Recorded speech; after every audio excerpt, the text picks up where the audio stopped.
এই যে দর্শক বন্ধুরা, আজকে হলো এই যে এটা বাঁশের মানে বাঁশের পোয়ার তরকারি বানাবো।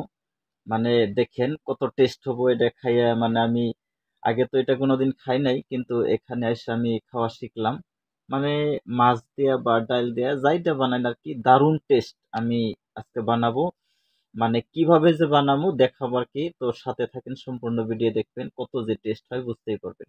এই তো এই যে দেখেন, প্রথমে এগুলো সুন্দর করে আপনি কুচি কুচি করে কেটে নেবেন। কেটে নেওয়ার পরে আমরা সাধারণ যেভাবে সবজিগুলো বানাই ওইভাবে একই ধরনের সবজিগুলো নুন মরিচ হলুদ সব দিয়ে সিস্টেমেটিক ভাবে এগুলো বানানো হয়। তো বানানোর পরে আসলে আমরা যে এটা খাবো, এটা খাওয়ার বেনিফিটস কি, তো অল্প বেনিফিটস শুনেন। তো বাঁশের কোরলে থাকে আপনার প্রচুর পরিমাণে আপনার ভিটামিন থাকে, মিনারেল যথেষ্ট পরিমাণে থাকে। আর সব থেকে মানে বেশি পরিমাণে থাকে আপনার ফাইবার।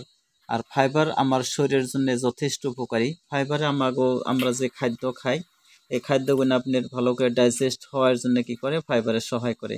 তো বাঁশের কোরল খাওয়ার অত্যাধিক একটা উপকার আছে। তো এগুলো আসলে প্লেনের মানুষে এটা খাওয়া বুঝে না বা খায় না, অখাদ্য বিলাই ভাবে। কিন্তু পাহাড়ি অঞ্চলের মানুষ বা কিছু কিছু অসমীয়ারাও এটা যথেষ্ট পরিমাণে খায়। তো ভিডিও দেখেন। তো দেখেন আমি কিভাবে বানাই, বানানোর পদ্ধতিটা দেখেন। এটা সবকিছু মশলাপাতি দিয়ে আমি এটা দেখেন রান্না করছি। রান্না প্রায় মানে হওয়ার মতোই হয়েই গেছে। এখন আমি এটা নামাবো, নামে আর কি খাওয়া শুরু করব। তো খাওয়াটাও দেখেন বন্ধুরা, তরকারি হয়ে গেছে, এখন আমি খাবো। মানে দারুণ টেস্ট, মানে একবার খায় দেখতে পারেন। এই যে হয়ে গেছে তরকারি, দেখছেন মানে কি সুন্দর মজার বানাইছি, আমি নিজের হাতে বানাইছি। এই যে নিলাম, আমি খাবো এখন। মানে প্রচুর টেস্ট, মানে বহুত টেস্ট।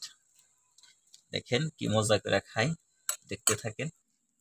এই যে আমি খাইতেছি, মানে প্রচুর টেস্ট, বুঝছেন কি?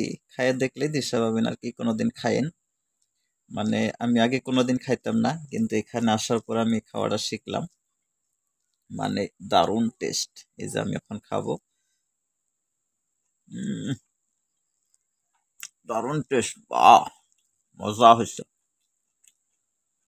তো দর্শক ভাই, ভিডিও দেখলেন, যদি ভিডিও ভালো লাগে লাইক করবেন, কমেন্ট করবেন, শেয়ার করবেন, এবং এরকম ভিডিও পেতে আমার চ্যানেলটা সাবস্ক্রাইব করে রাখবেন। Thank you so much.